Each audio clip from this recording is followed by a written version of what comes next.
우아함과 목적을 갖고 늙어간다는 것이 진정 무엇을 의미하는지 잠시 생각해 본 적이 있습니까? 외로움, 상실감, 피할 수 없는 시간의 흐름과 씨름하고 있다면 어떻게 될까요? 이 영상은 단순히 나이가 들어가는 것에 관한 것이 아닙니다.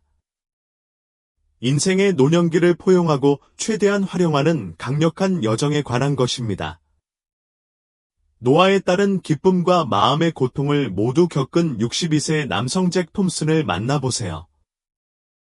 사랑하는 아내의 상실부터 자녀가 자신의 삶을 개척하면서 커져가는 고립감에 이르기까지 잭의 이야기는 매우 개인적인 이야기이지만 나이가 들면서 비슷한 도전과 승리에 직면하는 많은 사람들에게 공감을 불러일으킵니다. 왜 이 영상을 끝까지 시청해야 할까요?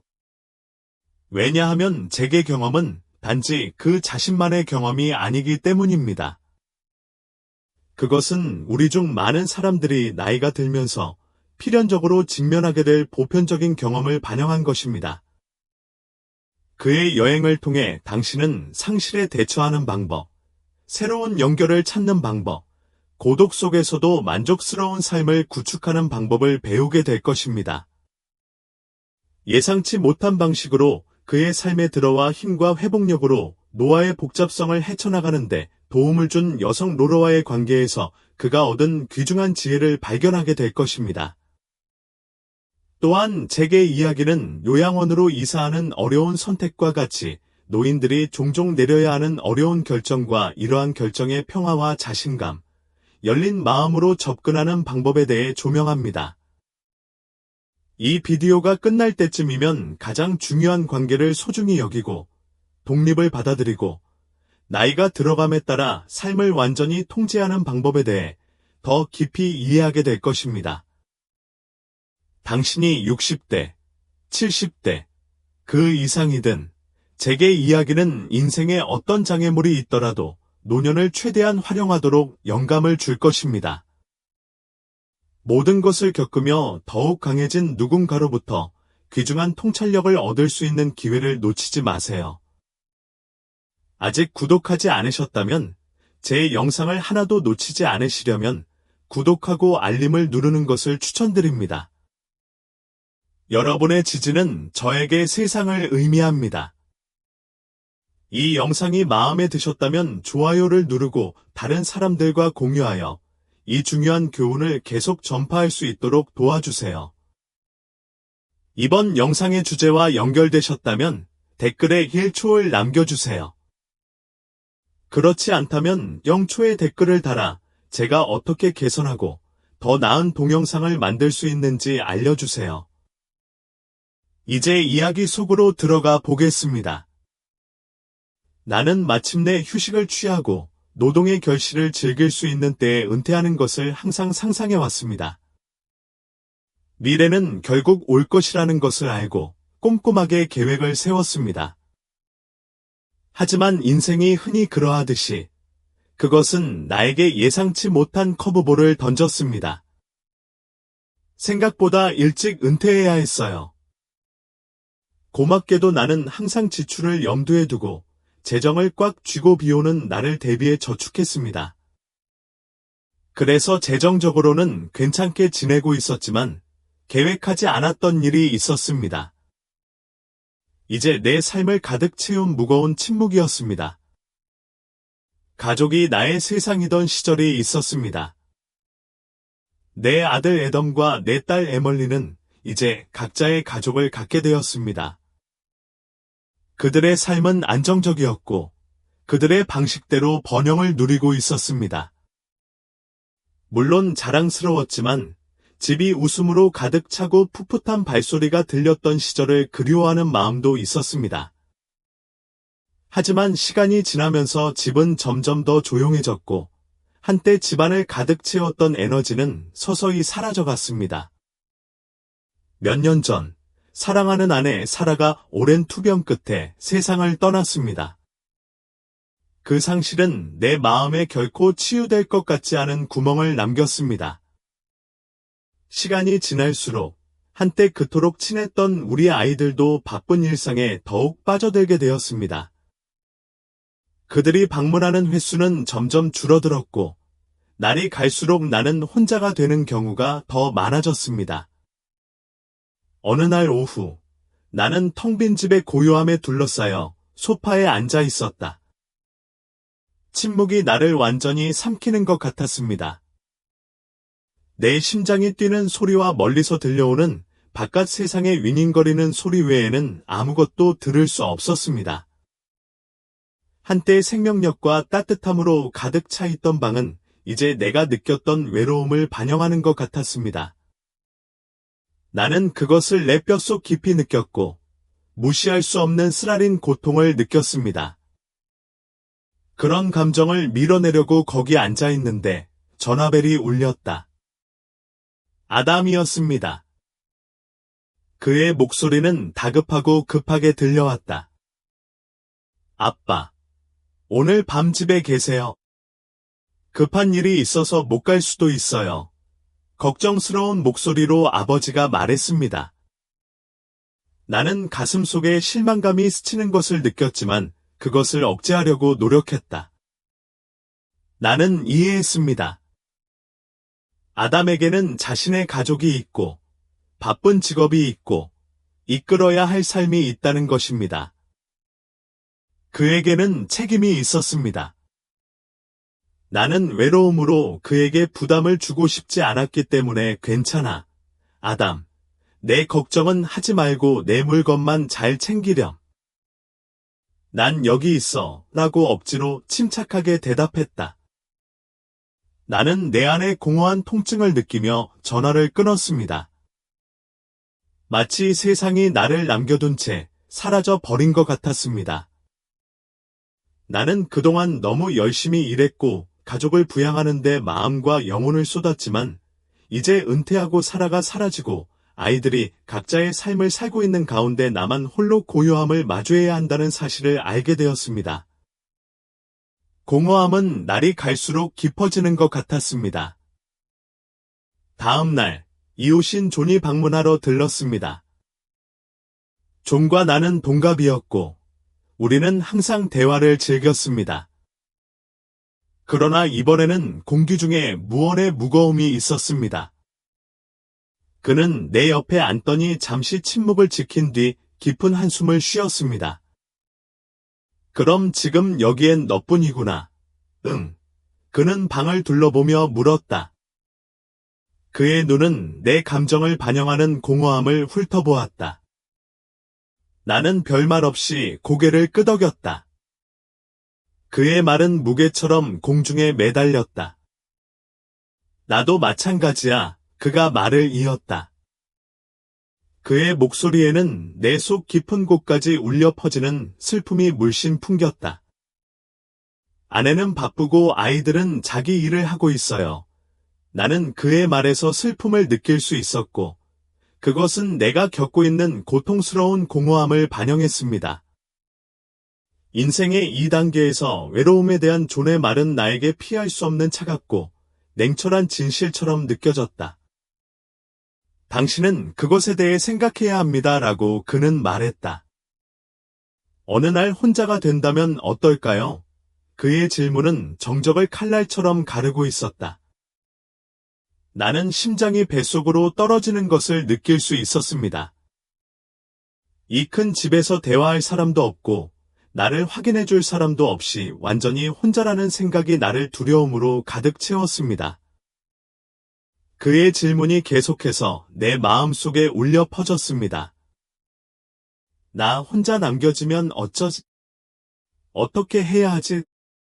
나는 눈에 고이는 눈물을 멈출 수 없었고 그날 밤 침대에 누워 마음속에 자리 잡은 버림받은 감정도 멈출 수 없었다. 아까 했던 질문이 고통스러울 만큼 명확하게 내 마음속에 울려 퍼졌다. 혼자 남겨지면 어떻게 해야 할까? 이대로 계속할 수는 없었다. 나는 뭔가를 해야 한다는 것을 알았습니다.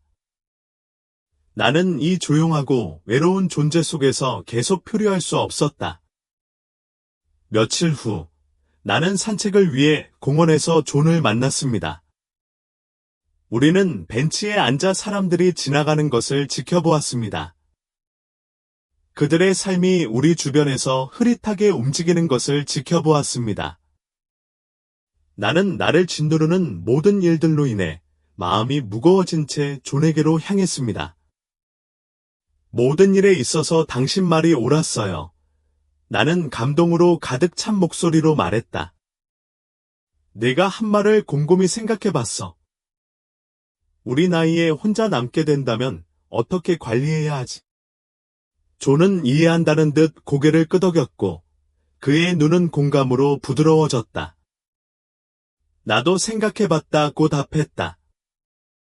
우리가 미리 준비해야 할 것이 몇 가지 있습니다. 걱정할 마지막 순간까지 기다릴 수는 없습니다.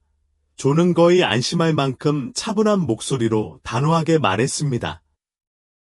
가장 중요한 것은 재정적으로 안정적인지 확인하는 것입니다. 식량과 필수품을 감당할 만큼 충분해야 어려움을 겪지 않을 수 있습니다. 나는 동의하며 고개를 끄덕였다. 진실은 부인할 수 없습니다. 재정적 안정이 없으면 노화는 잔인한 싸움이 될 수 있습니다. 나는 항상 돈을 조심스럽게 관리한다는 자부심을 갖고 있었지만 이제는 미래가 어떻게 될지 생각해야 한다는 것을 깨달았습니다. 의료비, 응급 상황, 가장 불편한 시기에 항상 발생하는 알 수 없는 일들. 존은 이어 주변에 배우자나 자녀가 없기 때문에 우리 자신을 돌보는 것은 우리 몫이다라고 말했다. 그 말은 사실이었다. 힘든 진실이었지만 우리 둘 다 직면한 현실이었습니다. 나는 내 안의 결단력이 솟아오르는 것을 느꼈다. 어쩌면 미래가 그렇게 암울할 필요는 없었을지도 모릅니다. 어쩌면 내가 노년을 위험과 목적을 가지고 살아갈 수 있도록 준비하고, 통제하고, 계획을 세울 시간이 아직 남아 있었을 것입니다. 하지만 침묵이 견딜 수 없을 만큼 커지기 전에 지금 행동을 취해야 한다는 것은 분명했습니다. 아직도 이 비디오를 보고 계시고 이 강의가 유용하다고 생각하신다면 아래에 하나를 댓글로 달아 여러분이 여전히 나와 함께 있다는 것을 알려주세요. 혼자 생활하다 보면 자녀의 사랑과 보살핌에도 불구하고 자녀가 가장 필요할 때 항상 곁에 있어 줄 수는 없다는 것을 깨닫게 됩니다. 그것은 따뜻한 날에 찬 돌풍처럼 당신을 강타하는 엄연한 진실입니다. 우리는 더욱 독립해야 합니다. 라고 그가 말했고, 그 말이 내 마음속 깊이 울려 퍼졌습니다. 우리는 자신을 돌보고 활동적으로 지내야 하며 결코 자신을 고립시키지 않아야 합니다. 마치 그가 나에게 직접 말하는 것 같았다. 오랫동안 나는 아이들을 돌보고 내 것보다 아이들의 필요를 우선시하면서 내 삶을 바쳤지만 그렇게 함으로써 내 삶의 질을 소홀히 해왔습니다. 세월이 흘렀고 내가 보여줄 수 있었던 것은 집이라기보다 감옥처럼 느껴지는 방에 앉아 텔레비전 앞에 앉아 보낸 삶뿐이었다. 나는 살고 있었지만 진정으로 살고 있는 것은 아니었고 고립이 서서히 나에게 큰 타격을 주고 있었습니다. 그 깨달음은 마치 뺨을 때리는 듯한 충격을 주었습니다. 계속 이렇게 살 수는 없었어요. 나의 건강, 나의 행복, 모든 것이 나의 변화에 달려 있었습니다. 일상의 편안함에 빠져들고 시간이 눈에 띄지 않게 흘러가는 것은 너무나 쉬웠습니다. 그러나 나는 이 길은 단 한 가지, 즉 건강이 좋지 않고 외로움으로 서서히 쇠퇴할 뿐이라는 것을 깊이 알고 있었습니다. 그런 일이 일어나도록 놔둘 수 없어서 습관을 바꾸기로 했습니다. 처음에는 아무리 힘들어 보였지만 매일 아침 나는 공원으로 걷기 시작했습니다. 짧은 산책이었지만 뭔가 그랬습니다. 그것은 내 삶의 통제권을 되찾기 위한 한 걸음이었습니다. 그러다가 저녁에는 주민센터에서 체스를 두거나 다른 선배들과 이야기를 나누며 위안을 찾았습니다. 처음에는 어색했고 나를 다시 껍질 속으로 끌어들이려는 외로움의 무게를 느꼈습니다. 하지만 조금씩 새로운 우정을 쌓게 되었고 내 삶이 더욱 풍요로워지고 만족스러워지는 것을 느낄 수 있었습니다. 하지만 새로운 활동에도 불구하고 사라지지 않는 공허함이 있었습니다. 매일 밤 침대에 누워 천장을 바라보며 같은 질문이 나를 괴롭혔습니다. 내가 아플 때, 이야기할 사람이 필요할 때, 힘든 시기를 헤쳐나갈 수 있도록 도와줄 사람이 필요할 때, 누가 옆에 있어줄 것인가? 방 안의 침묵은 그 두려움을 증폭시키는 것 같았고, 생각할수록 나는 점점 더 불안해졌다. 늘 혼자 사는 것에 만족했지만, 이제는 내 곁에 누군가가 필요하지 않을까 하는 생각을 지울 수 없었습니다. 나를 돌보기 위해서가 아니라 단지 거기에 있기 위해서입니다. 조용한 순간과 나이 드는 부담을 함께 나누기 위해서입니다. 그러나 그러면 죄책감의 물결이 나를 덮칠 것입니다. 제 아내 사라가 최근에 세상을 떠났습니다. 나는 다시 교제를 찾기 위한 어떤 조치도 그녀의 기억을 배신하는 것이 될 것이라고 느꼈습니다. 내가 어떻게 그녀의 존재와 사랑을 놓을 수 있겠습니까? 그러나 그것을 무시하려고 노력한 만큼 내 안의 외로움은 날이 갈수록 더 강해졌습니다. 어느 날, 나는 많은 망설임 끝에 용기를 내어 오랜 친구인 존과 이야기를 나누었습니다. 그는 아는 듯한 눈빛으로 귀를 기울였고, 그의 침묵은 많은 것을 말해줍니다. 알겠어요. 그는 연민이 가득 담긴 목소리로 부드럽게 말했다. 아내가 세상을 떠난 후 저도 같은 생각이 들었습니다. 의지할 사람이 아니라 대화할 사람이 필요합니다. 삶의 좋은 점과 나쁜 점을 함께 나눌 사람.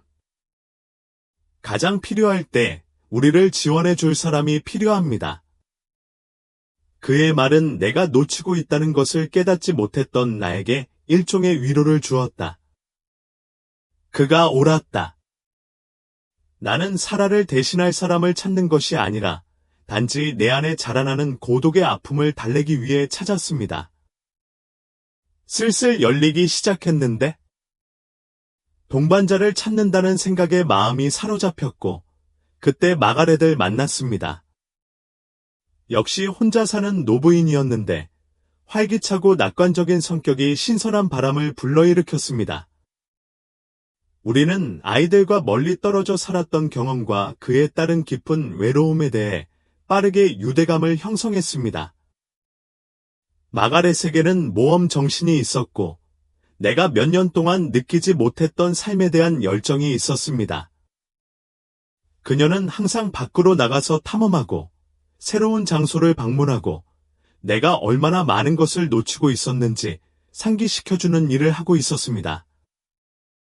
그녀의 존재는 내 삶에 다시 기쁨을 가져다 주었고 웃음과 이해로 가득 찬 우리의 대화는 내가 매일 기대하는 것이 되었습니다. 시간이 지날수록 우리의 관계는 깊어졌습니다. 우리는 식료품 쇼핑, 식사 요리, 공원 산책, 서로 즐거운 시간을 보내는 등 더 많은 일을 함께하기 시작했습니다. 우리는 실제로 연결에 라벨을 붙인 적이 없지만 라벨링이 필요하지 않았습니다. 우리가 공유한 유대감은 충분했습니다. 마가렛은 모든 면에서 나의 동반자가 되었고 한때 너무 공허하게 느껴졌던 우리 집은 이제 따뜻함과 대화, 그리고 서로 얽힌 두 삶의 부드러운 리듬으로 가득 차 있었습니다. 어느 날 밤, 열병에 걸렸을 때 누군가가 옆에 있다는 것이 얼마나 큰 의미인지 깨달았습니다. 마가렛은 즉시 내 곁에 있었고 나에 대한 그녀의 관심은 모든 몸짓에서 빛났습니다. 그녀는 서둘러 나에게 약을 가져다 주고 젖은 천으로 나를 식혀주었다. 그녀의 손은 부드러우면서도 확고했다. 그녀는 애덤에게 전화를 걸어 나를 병원에 데려가라고 권했습니다. 에덤이 도착하여 마어거리트의 나를 매우 부지런히 돌보는 것을 보고 놀랐습니다. 나를 걱정하는 그의 모습이 분명했지만 나는 희미한 미소를 지으며 그를 안심시켰다. 걱정하고 싶지 않았어요. 당신은 자신의 삶을 살고 있고 마가렛은 나를 잘 돌봐줍니다. 내가 말했다. 아담은 괴로워 보였지만 감사하는 마음은 분명했습니다. 그는 나를 의사에게 데려가겠다고 고집했고 비록 열병일 뿐이었지만 보살핌을 받는 단순한 행동이 모든 것을 변화시켰습니다. 그날 밤 나는 침대에 누워서 마가렛이 모든 일을 처리하는 것을 지켜보았습니다. 집은 더 이상 내가 존재하는 곳이 아니었습니다. 그 집은 사랑과 부드러움, 동료애로 가득 찬 집이 되었습니다. 한때 내 삶을 정의했던 공허함은 훨씬 더 의미 있는 것으로 대체되었습니다. 나는 우리가 나눈 우정이 내가 잃어버린 것을 대체하는 것이 아니라 조용하고 꾸준하며 위로가 되는 새로운 종류의 사랑을 찾는 것임을 깨달았습니다. 그것은 청춘의 뜨거운 사랑이 아니라 삶의 황혼기의 평화와 안전, 따뜻함을 가져다주는 사랑이었습니다. 마가렛은 더 이상 단순한 동반자가 아니었습니다. 그녀는 나의 어둠을 꿰뚫고 노년에도 우리가 혼자일 필요가 없다는 것을 일깨워주는 빛이었습니다. 시간이 지남에 따라 삶의 복잡성이 예상치 못한 방식으로 펼쳐지기 시작했습니다. 어느 날 조용히 일상을 보내고 있을 때 마가렛은 모든 것을 받고 놓을 전화 한 통을 받았습니다. 그녀가 사랑하는 아들인 그녀가 결혼을 하게 되었는데 그는 그녀가 돌아와 자신과 그의 새 가족과 함께 살기를 원했습니다. 마가렛이 그 소식을 나에게 전했을 때 내 마음에는 쓰라린 쓰라림이 밀려왔지만 나는 감정을 억제하려고 애썼습니다. 나는 서서히 나를 집어삼키는 슬픔을 감추기 위해 힘없이 미소를 지었다. 당신 아들이 결혼한다. 정말 좋은 소식이군요. 나는 지지하는 듯한 목소리로 말했다. 지금은 아이들과 함께 있기에 좋은 시간입니다. 하지만 마가렛이 나를 바라보자 그녀의 눈은 불확실함으로 가득 차 있었습니다. 나는 그녀 안에서 벌어지고 있는 내부 싸움을 볼 수 있었습니다. 속삭임에 가까운 그녀의 목소리는 그녀의 감정을 배반했습니다. 하지만 난 여기 당신과 함께 있는 것에 익숙해졌어요. 그녀가 말했다. 그녀의 말의 무게는 마치 무언의 애원처럼 공중에 떠 있었다. 나는 그 순간 그녀의 마음이 무너지고 있다는 것을 알았습니다. 가족이라는 유대감과 우리가 공유했던 유대감 사이에서 갈등을 겪은 우리가 함께한 삶의 조용하고 친밀한 관계는 우리 둘 모두에게 위안이 되었고 뿌리가 뽑힐 것이라는 생각은 내 안에서 깊은 아픔을 불러일으켰습니다. 심호흡을 하면서 나는 그녀가 이 일을 더 쉽게 할 수 있도록 도와주는 사람이 내가 되어야 한다는 것을 알고 생각을 안정시키려고 노력했습니다. 당신은 아들과 함께 있어야 합니다. 어머니로서 그곳이 당신이 속한 곳입니다. 여기서는 나 혼자서도 괜찮을 거예요. 제 걱정은 마세요. 나는 말했지만 말하는 동안 내 목소리는 약간 떨렸다. 하지만 속으로는 그 말의 무게가 내 가슴에 박힌 무거운 돌처럼 느껴졌다. 나는 그녀가 머물기를 원했습니다. 나는 우리가 함께한 시간의 따뜻함과 편안함을 붙잡고 싶었지만 그것이 그녀에게 필요한 것임을 마음속 깊이 알고 있었습니다. 며칠 동안 조용히 숙고한 끝에 마가렛은 아들에게 돌아가기로 결정했습니다. 나는 그녀를 버스 정류장까지 데려다 주었습니다. 내 마음에는 사랑, 슬픔, 체념이 뒤섞여 있었습니다. 그녀가 버스에 탑승하는 모습을 보니 마음 한구석이 남겨진 듯한 느낌이 들었습니다. 버스가 떠나자 나는 얼어붙은 채 그 자리에 서 있었다. 마치 세상이 갑자기 조용해지고 나를 텅 빈 공허 속에 남겨둔 것 같은 느낌이 들었다. 빈 집으로 돌아오자 침묵이 흘렀다. 그것은 예상하지 못한 외로움이었고 상상했던 것보다 더 깊은 느낌이었습니다. 나는 많은 노인들이 직면해야 하는 현실, 즉 고독과 씨름하고 있음을 깨달았습니다. 내 말년에 혼자라는 생각이 마음에 스며들기 시작했고 나를 덮친 공허함을 이해하려고 했으며 혼잣말을 하다 눈물이 흘렀습니다. 마가렛의 출발은 아무것도 채울 수 없는 구멍을 남겼습니다. 매일 아침 나는 운동을 하고 오랜 친구들을 만나는 일상을 계속했지만 그녀의 동반자가 없다는 것이 눈에 띄었습니다. 내 아이들인 아담과 에밀리는 여전히 나를 확인했지만 그들의 삶은 꽉 차 있었고 나는 그들에게 나의 외로움의 무게를 지우고 싶지 않았습니다. 그들에게는 각자의 가족이 있고 책임이 있으며 노력을 기울였음에도 불구하고 나는 우리 사이의 거리를 느낄 수 있었습니다. 전화가 올 때마다 나는 괜찮다고 말하며 안심시켰지만 마음속 깊은 곳에서는 외로움이 커져 내 영혼 속으로 더 깊이 가라앉고 있다는 고통스러운 진실을 느꼈습니다. 어느 날 오후 커뮤니티 센터에서 친숙한 얼굴들에 둘러싸여 있지만 그 어느 때보다 고립감을 느낀 나는 우연히 내 미래의 방향을 바꿀 대화를 듣게 되었습니다. 한 무리의 사람들이 요양원으로 이사할 가능성에 대해 논의하고 있었습니다. 그것은 번개처럼 나를 강타했습니다. 아마도 이것이 답이었을 것이다. 아마도 이곳은 내가 평화와 일종의 연결을 찾을 수 있는 고지였을 것입니다. 다음 날 나는 아담에게 전화를 걸어 그가 이해해 주기를 바랐습니다. 그가 말을 하기 전에 상대방은 긴 침묵을 지켰고 그의 목소리는 걱정으로 가득 차 있었습니다. 아빠, 정말 요양원에 들어가고 싶으신가요? 그곳은 춥지 않나요? 그의 말은 나를 잠시 멈추게 했지만 나는 내가 무슨 말을 해야 할지 알고 있었습니다. 아담, 차가움이 문제가 아니야. 내가 진정으로 있을 수 있는 곳을 찾는 것이야. 장기적으로 평화를 누리십시오. 당신과 에밀리는 각자 바쁜 삶을 살고 있습니다.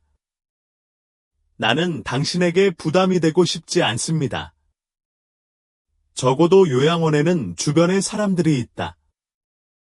나는 그렇게 혼자가 아닐 것이다.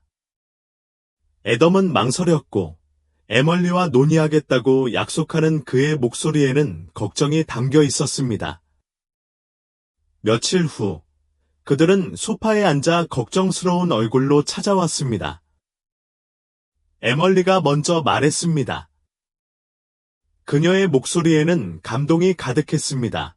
아빠, 혼자 계시는 것이 힘든 건 이해합니다. 하지만 요양원이 올바른 장소라고 확신하시나요?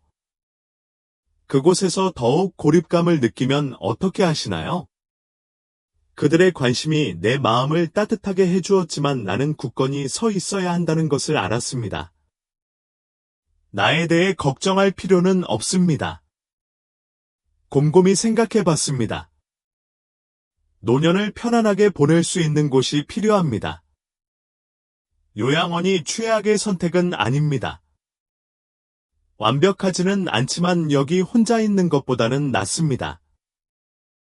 둘 다 각자의 삶이 있고 나는 그것에 강요하고 싶지 않습니다.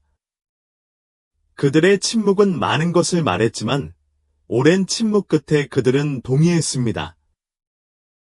아빠, 이것이 당신이 원하신다면 우리는 당신의 선택을 존중할 것입니다. 하지만 우리는 아버지를 자주 방문할 것입니다. 라고 애덤은 약속했고 나는 안도의 물결을 느꼈습니다. 이 결정에 나 혼자만 있었던 것은 아니다. 몇 달 후 저는 교회에 있는 요양원으로 이사했습니다. 꽃밭도 있고 활동실도 있고 또래 선배님들도 많이 계시는 아름다운 고지였습니다. 첫날에는 마당을 산책하다가 장기 거주자인 로빈슨 씨를 만났습니다. 그는 따뜻한 미소로 나를 환영했고 나에게 주변을 안내해 주겠다고 제안했습니다. 그는 나에게 몇 가지 새로운 얼굴을 소개하여 전환을 좀 더 쉽게 만들었습니다.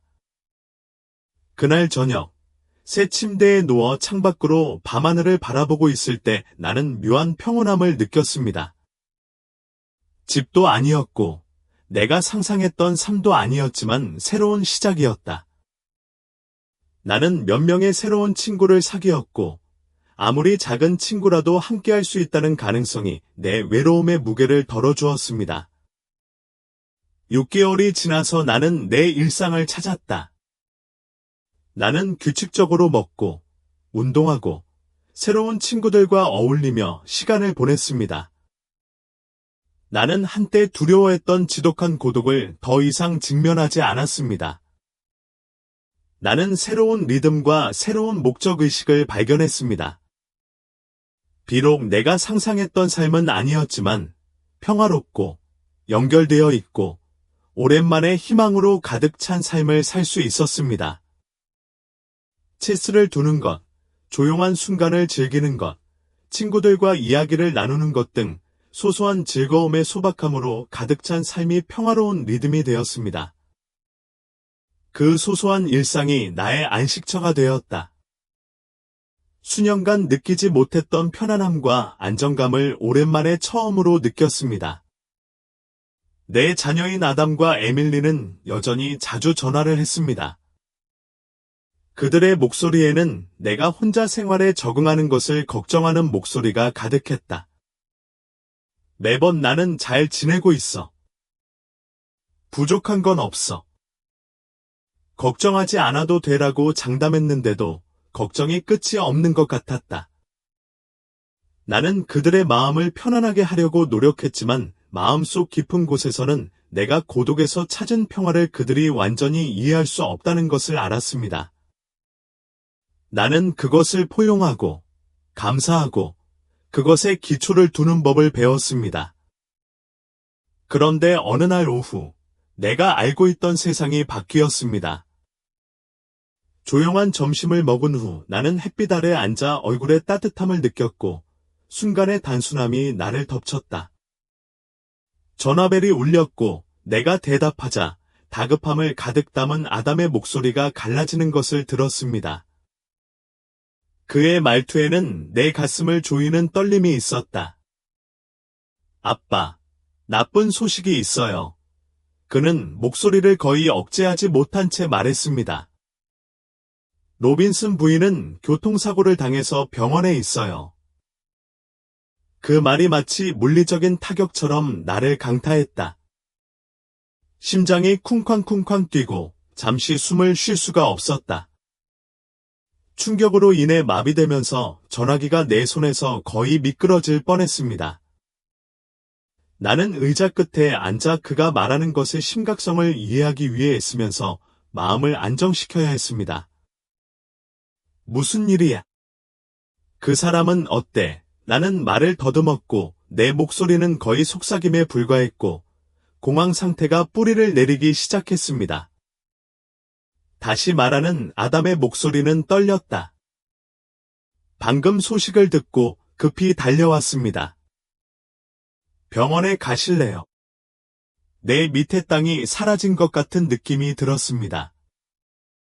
내 인생에서 변함없는 사람이자 내가 깊이 돌보게 된 로빈슨 부인의 소식은 참을 수 없을 정도로 너무 컸습니다.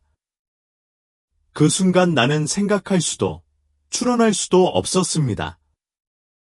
나는 전화를 끊고 요양원 직원에게 전화하여 교통편을 마련했습니다. 내 마음은 통제할 수 없는 생각들로 가득 차 있었다. 지금 그녀에게 어떻게 그토록 비극적인 일이 일어날 수 있었을까? 마지막으로 그녀를 만났을 때 나는 미소를 지으며 그녀에게 자신을 잘 돌보라고 말했습니다. 그리고 지금 이것은 그녀의 웃는 얼굴의 이미지가 나를 괴롭혔고 내가 생각할 수 있었던 것은 삶이 얼마나 연약한 것인지 하는 것뿐이었습니다. 병원에 도착했을 때 아담과 에밀리가 응급실 밖에 서 있는 것이 보였습니다. 너무도 걱정으로 가득 차 있고 너무나 근심스러워하는 그들의 얼굴 표정을 보니 갑자기 모든 것이 너무 현실적으로 느껴졌습니다. 애덤은 내가 앉는 것을 도왔고 나를 의자로 안내하면서 그의 손이 살짝 떨렸습니다. 아빠, 그가 말했다. 그의 목소리는 두려움으로 가득 차 있었다. 의사들이 최선을 다하고 있지만 상황은 좋지 않습니다. 그의 말의 무게가 나를 짓눌렀다. 나는 그를 거의 쳐다볼 수가 없었고 수술실 문 위에 깜박이는 빨간 불빛을 바라보자 가슴이 두근거렸다. 내가 할 수 있는 일은 많은 사람들의 삶에 영향을 준 강인하고 회복력이 뛰어난 로빈슨 부인이 살아남을 수 있는 방법을 찾을 수 있도록 기도하는 것뿐이었습니다. 매 순간이 질질 끌렸고 매 순간이 영원처럼 느껴졌습니다. 시간이 느린 것 같았고 공기는 걱정과 두려움으로 가득 차 있었습니다. 그때 문이 열리며 의사가 나타났다.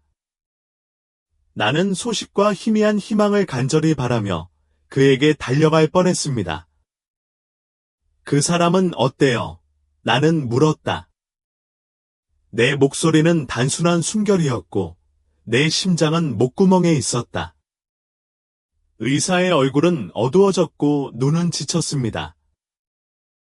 그는 고개를 저었고 나는 추위가 내 뼈 속으로 스며드는 것을 느꼈습니다. 그는 부상이 심각하다고 담담하게 말했다. 최악의 상황에 대비하세요. 그 말은 마치 장을 때리는 것 같아서 숨이 막히고 마비되었습니다. 애덤이 나를 다시 의자로 부드럽게 안내하는 동안 나는 간신히 몸을 똑바로 세울 수 있었습니다. 나는 세상이 회전하는 것을 느낄 수 있었고 내 주변의 모든 것이 안개로 흐려지는 것을 느낄 수 있었습니다. 그리고 잠시 후 간호사가 나타나서 로빈슨 부인의 시체를 복도로 밀어냈습니다. 그녀가 창백하고 움직이지 않는 모습을 보자 가슴이 벅차올랐습니다. 제가 알고 있던 활기 넘치는 여성의 그림자였습니다. 그녀는 생명력이 넘치고 정신이 넘쳤지만 지금은 너무나 연약하고 무기력해 보였습니다. 그런 그녀의 모습은 내 안 깊은 곳에 무엇인가를 깨뜨렸다. 숨을 쉴 수도 없었고 생각할 수도 없었습니다. 나는 본능적으로 손을 뻗어 그녀의 차가운 손을 잡았고 그녀의 온기와 얼음처럼 차가운 그녀의 피부 사이에 뚜렷한 대조를 느꼈습니다. 제발, 로빈슨 부인, 나는 눈물이 가득 고인 채 목소리가 갈라지는 가운데 속삭였습니다. 제발 나를 떠나지 마세요. 당신은 약속했습니다. 우리는 평생을 함께 보내기로 약속했습니다. 이제 당신은 나를 떠날 수 없습니다. 나는 잠시 동안 그녀가 내 말을 듣고 반응할 것이라고 생각했습니다. 그녀의 눈은 파르르 떨렸고 잠시 동안 나는 감히 희망을 품었습니다. 그러나 아무 말도 나오지 않았습니다. 그녀의 눈에서 한 방울의 눈물이 흘러나왔고 그것은 내 마음의 단검처럼 느껴졌습니다. 그 순간 내 세상은 무너졌다. 나는 그녀 옆에 무릎을 꿇고 손을 떨었다. 나는 그녀의 손을 잡았고 걷잡을 수 없이 눈물이 흘렀다. 제발, 나는 슬픔에 가득 찬 목소리로 외쳤다. 제발 가지 마세요.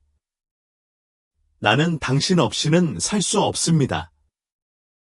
당신이 나를 떠나면 나는 어떻게 될지 모르겠습니다. 아담과 에밀리는 조용히 옆에 서 있었습니다. 그들의 얼굴은 슬픔으로 가득 차 있었고 그들의 눈은 나를 압도했던 것과 같은 무력함으로 가득 차 있었습니다. 그들은 그 순간 내가 느꼈던 고통을 덜어주기 위해 그들이 할 수 있는 말이나 할 수 있는 일이 아무것도 없다는 것을 알고 있었습니다. 그날 밤 의사는 최악의 상황을 확인했습니다. 로빈슨 부인의 상태는 더욱 악화되었습니다. 그녀는 이제 비판적이었습니다. 나는 단 한순간도 그녀 곁을 떠날 수 없었다. 나는 그곳에 머물면서 그녀가 버틸 힘을 찾길 바라며 조용히 기도했습니다. 어느 순간 그녀의 눈이 다시 번쩍 뜨이고 차가운 손이 내 손에 닿았습니다. 놓지 않으려고 꽉 잡았다. 그것이 내가 할 수 있는 전부였고, 내가 줄 수 있는 것은 그것뿐이었다. 내 손을 잡은 그녀의 손은 이전보다 조금 더 조여졌고, 그녀는 어려움을 겪었습니다. 그녀의 숨은 얕았고 힘들었습니다. 나는 그녀의 얼굴에서 싸움을 볼 수 있었고, 손을 뻗으려는 마지막 힘도 보였다. 톰슨 씨, 잘 지내세요. 그녀가 속삭였습니다. 그녀의 목소리는 거의 숨이 막힐 정도로 연약하고 조용했습니다. 그리고 마지막으로 부드럽게 숨을 내쉬자 그녀의 손은 편안해졌고, 지친 눈은 마지막으로 감겨졌다. 내 일부는 비명을 지르고 싶었고, 그녀에게 일어나 달라고 애원하고, 잠시만 더 나와 함께 있어 달라고 애원하고 싶었습니다. 하지만 그녀는 사라졌습니다. 그 고통스럽고 피할 수 없는 침묵 속에서 나는 얼어붙었고, 그 순간의 압도적인 무게에 완전히 마비되었습니다. 내 심장은 수천 개의 들쭉날쭉한 조각으로 부서진 것 같았고, 숨을 쉴 수 없었습니다. 로빈슨 부인, 가지 마세요. 나는 슬픔과 절망으로 가득 찬 목소리로 속삭였습니다. 제발 나를 떠나지 마세요. 그러나 대답이 없었습니다. 그녀의 부재가 방 안을 가득 채웠고, 그 어떤 겨울밤보다 더 추웠다. 나를 압도하는 공허함을 설명할 단어를 찾을 수 없습니다.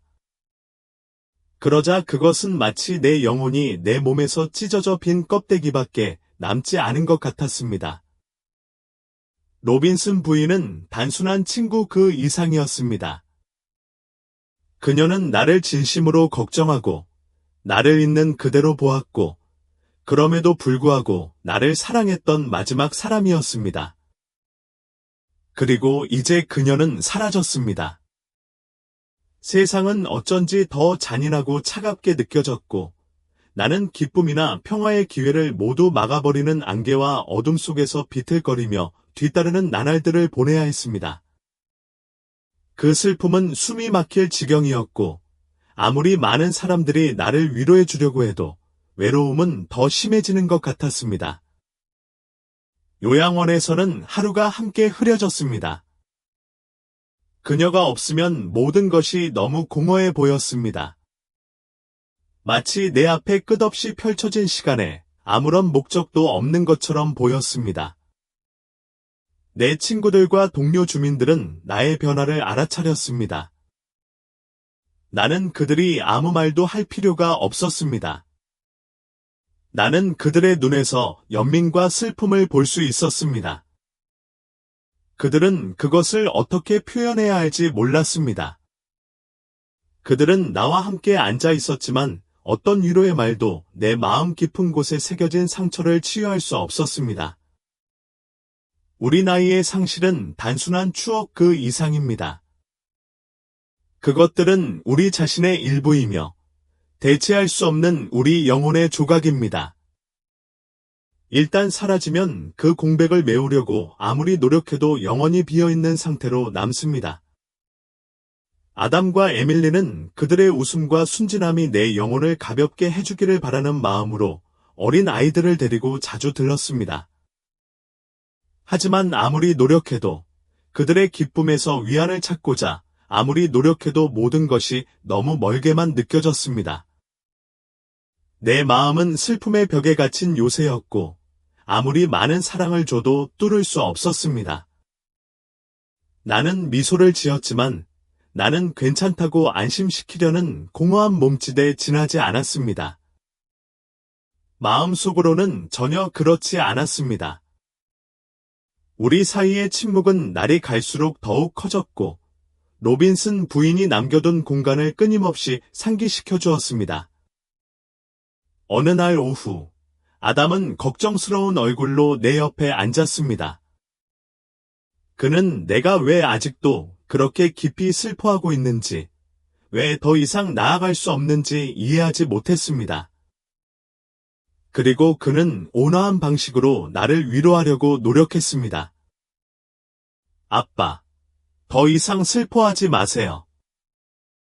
로빈슨 부인은 당신이 이런 기분을 느끼는 것을 원하지 않을 것입니다. 라고 그는 말했습니다. 그의 말은 사랑으로 가득 차 있었지만 따끔거렸다. 그는 어떻게 이해할 수 있었습니까? 그는 내가 겪었던 상실의 깊이를 경험하지 못했습니다. 아담, 말로 표현할 수 없는 것들이 있어요. 나는 목소리가 떨렸다. 보내는 것은 쉽게 할 수 있는 일이 아닙니다. 당신과 에밀리는 아직 어립니다. 당신은 여전히 길을 찾고 있습니다. 하지만 진심으로 사랑하는 사람이 갑자기 사라지면 당신이 알고 있던 모든 것이 손가락 사이로 빠져나가는 것처럼 하늘 자체가 무너진 것 같은 느낌입니다. 아담은 내 말의 무게를 느끼며 조용해졌습니다. 그런 다음 그는 매우 조심스럽게 내 손에 손을 뻗어 부드럽게 움켜쥐었습니다. 아빠, 당신에게는 아직 우리가 있습니다. 당신의 자녀와 손주들이죠. 우리는 항상 당신을 위해 여기 있을 것입니다. 따뜻하고 위로가 되는 그의 말은 내가 느꼈던 공허함을 채울 수 없었다. 그들은 내 안에 뿌리내린 깊고 숨막히는 외로움을 쫓아낼 수 없었습니다. 당신이 관심을 갖고 있다는 걸 알아요. 아담, 나는 속삭임에 가까운 목소리로 부드럽게 말했다. 하지만 때로는 마음속의 공허함은 오직 당신만이 진정으로 이해할 수 있는 것일 때가 있습니다. 며칠 후, 고요한 자연의 아름다움에 빠져들려고 정원을 거닐다가 새로운 주민을 만났습니다. 그 사람은 나이가 많은 사람이었는데 얼굴에는 슬픔이 가득했고 눈은 내가 처음 도착했을 때 나를 괴롭혔던 것과 같은 외로움으로 무거워졌습니다. 나는 그의 고통과의 연결, 인식의 고통을 느꼈습니다. 나는 천천히 그에게 다가가서 그의 어깨에 부드럽게 손을 얹고 내가 그토록 원했던 것과 똑같은 위로를 그에게도 제공했습니다. 여기 처음 오셨나요? 내가 물었다. 목소리가 부드러워졌다. 저와 함께 산책하실래요? 그는 나를 바라보았고 비록 그의 입술이 말을 하려고 갈라지지는 않았지만 나는 그의 눈에서 감사의 마음을 보았습니다. 우리는 정원의 고요함 속에서 나란히 걸었습니다. 우리 둘 다 아무 말도 하지 않았지만 그럴 필요도 없었습니다. 우리 사이에는 침묵의 이해가 있었고 우리의 세월과 손실에 공유된 무게에 대한 인식이 있었습니다. 우리는 둘 다 인생의 마지막 장을 헤매며 서로 함께 있으면서 어떤 위안을 얻을 수 있는지 찾아 헤매는 두 영혼에 불과했습니다. 그날 밤, 나는 침대에 누워서 다시 로빈슨 부인을 생각했습니다. 너무나 부드럽고 다정한 그녀의 목소리가 내 마음속에 메아리 치는 것 같았다. 그녀의 미소, 그녀의 부드러운 손길, 그 순간들은 내 인생에서 가장 소중한 추억이 되었고, 이제 그것이 나에게 그녀에 대해 남겨진 전부였습니다. 그녀가 없는 삶을 상상하는 것은 너무나 어려웠습니다. 하지만 눈을 감았을 때 나는 깨달았습니다. 비록 그녀가 사라져도 그녀의 일부는 항상 나와 함께 있을 것이라는 사실이었습니다. 그녀의 사랑, 배려, 친절은 내 마음에 지울 수 없는 흔적을 남겼습니다. 절대 지울 수 없는 흔적. 그리고 오랜만에 처음으로 그 고요함 속에 누워있을 때 외로움의 무게가 그렇게 무겁게 느껴지지 않았습니다. 없어지진 않았지만 조금 부드러워졌네요. 그리고 아마도 지금은 그것으로 충분했을 것입니다. 비록 로빈슨 부인의 죽음이 나를 깊은 슬픔에 빠뜨렸지만 그녀가 일생 동안 나에게 준 교훈은 영원히 내 마음속에 새겨질 것입니다. 그녀는 나에게 다른 모든 것을 초월하는 것을 가르쳐 주었습니다. 가족, 친구, 심지어 잠깐의 지인 등 우리가 만나는 모든 관계를 소중히 여기는 것의 중요성입니다. 작든 크든 이 인연이 빈 공간을 채워준다.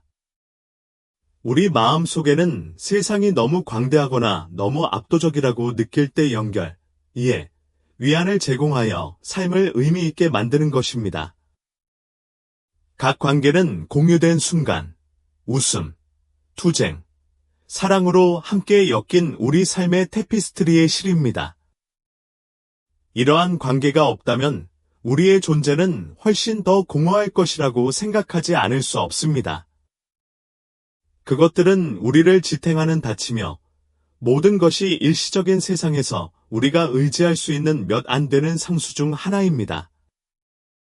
그녀가 세상을 떠난 다음 날 아침, 나는 요양원 정원에 서 있었습니다. 태양의 따스함이 내 얼굴에 닿았지만 내 마음은 깊은 공허함을 느꼈습니다.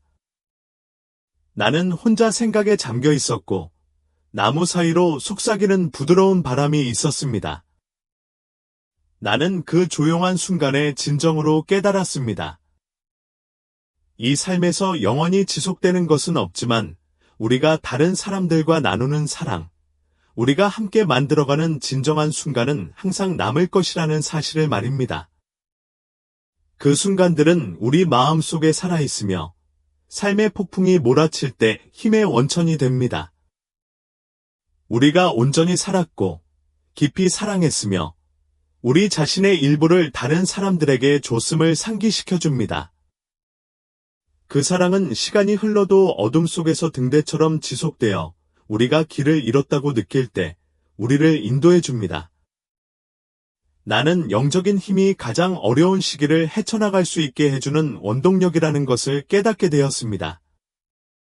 삶이 끝없이 무거워지는 것처럼 느껴질 때에도 우리를 앞으로 나아가게 하는 것은 다른 사람에 대한 사랑과 우리가 쌓아온 깊은 관계에 힘입은 내면의 힘입니다.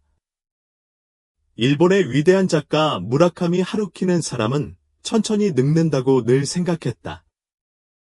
사실 사람은 한순간에 늙지 않는다. 눈 깜짝할 사이에 하루가 가고 한 해가 가고 눈 깜짝할 사이에 일생이 지나간다. 아직도 젊다고 생각하지 말라. 어느 날 문득 젊음이 더 이상 존재하지 않는다는 사실을 깨닫는다. 첫 번째 흰머리가 나고 얼굴에 작은 주름이 생기기 시작한다. 시간이 흐르고 사람은 실제로 우리가 늙어가는 방식대로 늙는다고 말했다. 그런 일이 우리에게 일어날 때까지 결코 진정으로 이해하지 못할 것입니다. 그것은 거의 눈에 띄지 않게 슬쩍 다가와 갑자기 당신의 허락 없이 시간이 흘러가는 듯한 삶의 장소에 서 있는 당신을 발견하게 될 것입니다. 더 이상 나이를 논하고 싶지 않다는 깨달음은 마치 문턱을 넘었다는 것을 조용히 인정하는 것처럼 천천히 다가옵니다. 나이가 들수록 시간의 무게는 무시할 수 없게 됩니다. 부모님이 나이가 들어서 보살핌이 필요할 때 당신은 청춘의 한계를 넘어섰다는 사실을 충격적으로 깨닫게 됩니다. 세상은 당신을 선생님이나 부인이라고 부르며 당신을 다르게 대하기 시작하고 당신은 고통스러운 불편함을 느낍니다. 그 순간 당신은 더 이상 진실을 부정할 수 없습니다. 당신은 더 이상 젊지 않습니다. 어떤 사람들은 늙는 게 뭐가 그렇게 무서운가요? 라고 말할 수도 있습니다. 하지만 사실은 그 말이 입에서 떠나자마자 그 무게를 느끼게 됩니다. 그것은 위로가 되는 거짓말이며 보이는 것만큼 나쁘지는 않다고 스스로를 안심시키는 방법입니다. 그러나 내면 깊은 곳에서는 말하지도 않고 눈에 띄지도 않는 눈물이 생기기 시작하는 것을 느낄 수 있습니다. 세상이 당신 주위에서 조용해지는 것은 말이 부족해서가 아니라 그 침묵 속에서 진정한 위로를 줄 수 있는 말이 더 이상 남아있지 않다는 것을 모두가 알기 때문입니다. 깨달음이 시작됩니다. 당신은 평생을 살았지만 여러 면에서 당신이 걸어온 여정을 이해하는 사람은 아무도 없습니다. 당신의 삶에는 지인, 친구, 동료 등 수많은 사람들이 네트워크로 연결되어 있을 수 있습니다. 하지만 당신을 진정으로 이해하는 사람은 얼마나 됩니까? 얼마나 많은 사람들이 당신의 영혼의 속삭임을 진정으로 듣고 있습니까? 결국 우리는 다른 사람들에게 둘러싸여 있을 때에도 생각 속에 혼자 있는 자신을 발견하는 경우가 많습니다. 사람들이 제공하는 편안함은 공허함, 즉 공간을 채우려는 공손한 몸짓으로 느껴질 수 있습니다. 그러나 때로 우리는 공허한 말로 대답하기보다는 침묵을 택하기도 합니다. 그것은 비통함에서가 아니라 오히려 우리 자신만이 우리의 마음을 이해할 수 있다는 인식에서 비롯된 것입니다. 그러면 침묵은 우리가 생각의 리듬에 귀를 기울이고 마음의 맥박을 느낄 수 있는 신성한 공간이 됩니다. 밤이 오고 세상이 조용한 잠에 빠질 때 당신은 심장 박동 소리 속에서 평화를 찾습니다. 혼자입니다. 그렇습니다. 하지만 외롭지는 않습니다. 그 고독에는 어떤 자유가 있고 더 이상 다른 사람의 인정이 필요하지 않다는 것을 아는 편안함이 있습니다. 그들의 걱정과 의견은 더 이상 여러분의 어깨를 짓누르는 무거운 짐이 아닙니다. 당신은 주변 사람들의 덧없는 의견보다 당신 자신을 신뢰하게 되었고, 당신의 성격과 판단력을 더 신뢰하게 되었습니다. 시간은 때로 눈치채지 못한 채 흘러가고, 나이가 들수록 세상의 소음이 점점 더 조용해진다는 것을 깨닫게 됩니다. 더 이상 할 말이 없어서가 아니라, 더 이상 할 말이 없기 때문입니다. 사람들은 침묵이 종종 말보다 더 큰 의미를 갖는다는 것을 이해하기 시작합니다. 당신 주변의 사람들 중 얼마나 많은 사람들이 당신의 여정의 깊이를 진정으로 이해하고 있습니까? 있다면 거의 없습니다. 때로는 아무도 진심으로 듣고 있지 않은 것처럼 느껴질 수도 있지만 아마도 괜찮을 것입니다. 위로의 말은 더 깊은 진실, 즉 우리가 직면하고 싶지 않은 진실을 가리는 경우가 많습니다. 그래서 당신은 침묵을 선택합니다. 당신이 명확함, 자신과의 더 깊은 연결을 발견하는 것은 바로 그 고요함 속에서입니다. 그래야만 다른 사람의 간섭 없이 당신의 마음과 진정한 생각을 들을 수 있습니다. 역경은 종종 우리가 가질 수 있는 어떤 이전보다 더 널리 퍼져 있다고 느낍니다. 인생은 투쟁으로 가득 차 있으며 때로는 실패가 유일한 선택인 것처럼 보입니다. 하지만 그 모든 과정을 통해 우리는 통제할 수 없는 힘이 있다는 사실을 받아들이는 법을 배우고 그 수용 안에 평화가 있습니다. 당신은 최선을 다한 한 수치심 없이 고개를 높이 들 수 있다는 것을 깨닫기 시작합니다. 당신이 얻는 자존심은 교만이 아니라 겸손입니다. 당신은 당신 안에 있는 선함을 인식하지만 그것이 당신의 에고를 부풀리도록 허용하는 대신 그것을 은혜롭게 지니고 다닙니다. 겸손은 당신의 본질의 일부가 되며 결과적으로 당신을 더욱 존경받을 가치가 있게 만듭니다. 시간이 지남에 따라 당신은 자신의 변화를 알아차리지 않을 수 없습니다. 그것들은 미묘하고 때때로 거의 눈에 띄지 않지만 부인할 수 없습니다. 당신은 나이가 들면서 변했고, 당신 주변의 세상이 계속 변하는 동안 한 가지는 분명해졌습니다. 당신은 당신이 가능하다고 생각했던 것보다 더 많은 사람이 되었다는 것입니다. 세월, 노력, 기쁨 등이 당신을 형성했고, 이제 당신은 더 강해지고, 더 현명해지고, 아무리 찰나의 순간이라도 삶이 제공하는 아름다움을 더 잘 인식하게 되었습니다. 아직도 이 비디오를 보고 계시고, 이 강의가 유용하다고 생각하신다면, 아래 3개의 댓글을 달아 여러분이 아직 저와 함께 있다는 것을 알려주세요. 노년은 내 정신을 재형성하고, 삶에 대한 이해를 깊게 하며, 사랑에 대한 나의 견해를 가장 근본적으로 변화시키는 끊임없는 교사였습니다. 나는 한때 사랑이란 단순하고 순수한 것, 두 사람이 손을 잡고 결코 놓지 않고 영원히 함께 늙어가는 모습으로 담아낼 수 있는 것이라고 생각했었다. 나는 사랑이 우리를 굳건하게 지켜주는 닫히며 시간이 아무리 흘러도 그 무엇도 그것을 흔들 수 없다고 믿었습니다. 하지만 세월이 흐르면서 나는 진실, 즉 씁쓸하면서도 달콤한 진실을 보게 되었습니다.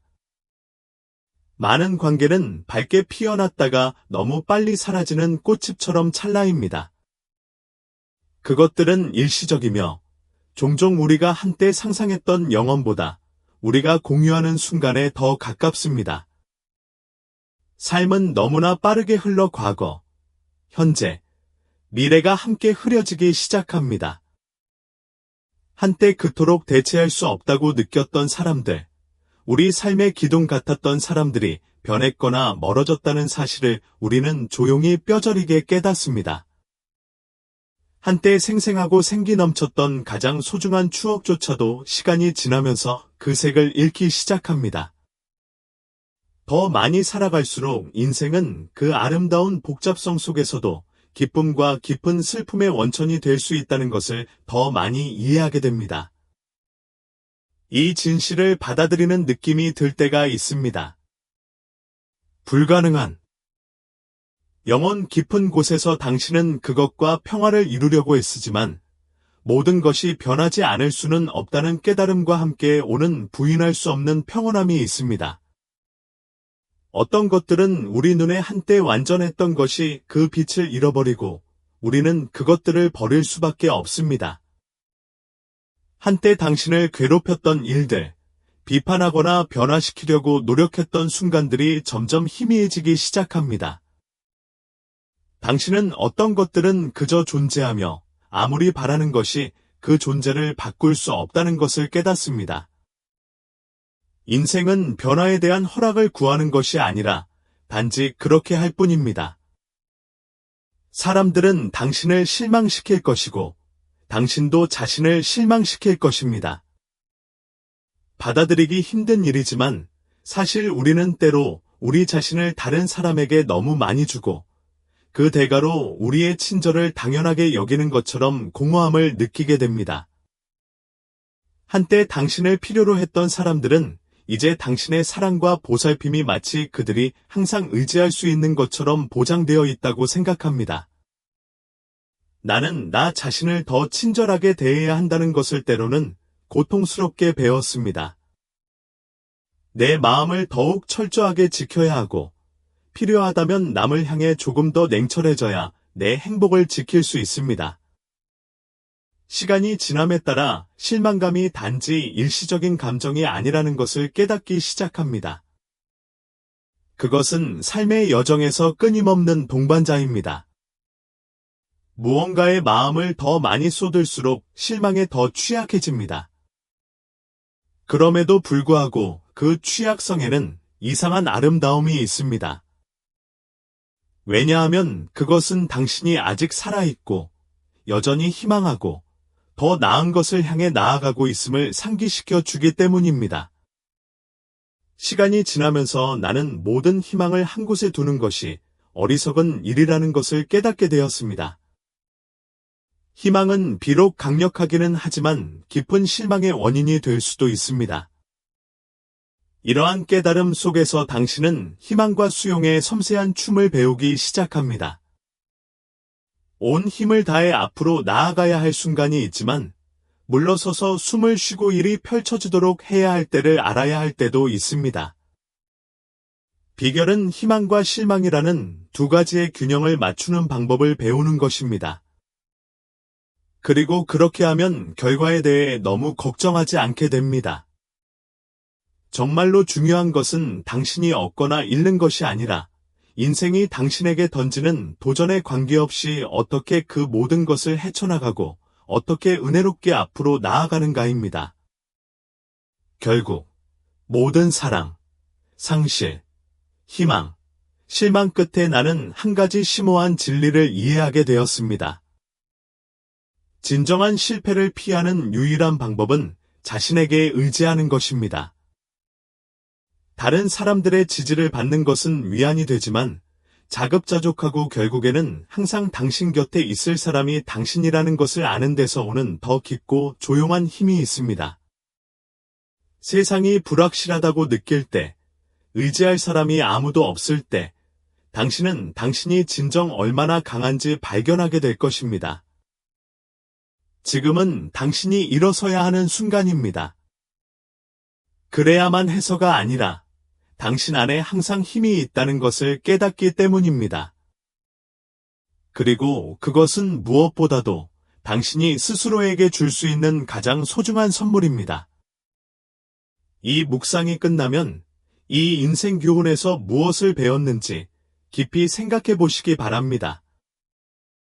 그것은 우리에게 사랑, 상실, 희망, 그리고 우리 안에 있는 놀라운 힘에 대해 많은 것을 가르쳐 줍니다. 오늘 가장 마음에 와 닿는 것은 무엇이었나요? 당신은 어떤 교훈을 배울 것이며 그것을 당신의 삶에서 어떻게 실천할 계획입니까? 나는 당신의 생각을 듣고 싶습니다. 아래 댓글에서 배운 내용 한 가지와 그것이 앞으로의 행동에 어떤 영향을 미칠지 공유해 주세요. 귀하의 통찰력은 같은 여정에 있는 다른 사람들에게 영감을 주고 격려할 수 있습니다. 이 영상이 마음에 드셨다면 아래에 댓글을 남겨주시고 좋아요, 공유, 채널 구독도 잊지 마세요. 시청해 주셔서 감사드리며 다음 영상에서 뵙기를 기대하겠습니다.